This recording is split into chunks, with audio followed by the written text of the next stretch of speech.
எந்த கட்சிக்கு கூடுதலான ஆசனங்கள் இருக்கின்றனவோ அந்த கட்சிக்கு ஆதரவளிப்போம் என்று கூறியவர்கள் திடீரென கட்சி என்ற சொற்பத்தை தவிர்த்து அணி என சொல்ல தொடங்கியுள்ளார்கள் என இலங்கை தமிழரசு கட்சியின் பதில் பொதுச் செயலாளர் எம் ஏ சுமந்திரன் சாடியுள்ளார்.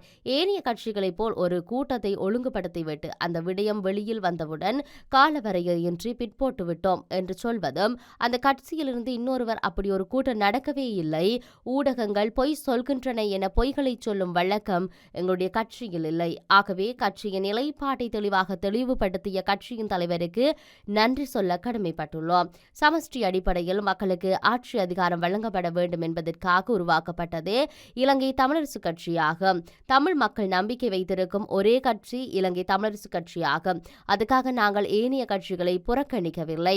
கடந்த நாடாளுமன்ற தேர்தல் முடிவுற்ற கையோடு இடம்பெற்ற ஊடகவியலாளர் சந்திப்பில் மக்களுடைய ஆணையை ஏற்றுக்கொள்ளுகின்றோம் என்பதை குறிப்பிட்டிருந்தோம். மக்கள் தவறு இழைத்தவர்கள் என எந்த ஒரு சந்தர்ப்பத்திலும் நாங்கள் கூறவில்லை.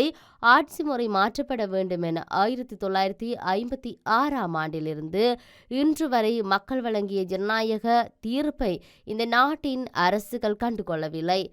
மக்கள் தீர்ப்பை அரசு ஏற்க வேண்டும் என தொடர்கின்ற வலியுறுத்தி வருகின்றோம். தற்போது இந்த உள்ளூராட்சி சபை தேர்தலில் மக்களின் ஜனநாயக தீர்ப்பை மதியுங்கள் என ஏனைய கட்சிகளுக்கு கூறுகின்றோம் என தெரிவித்துள்ளார்.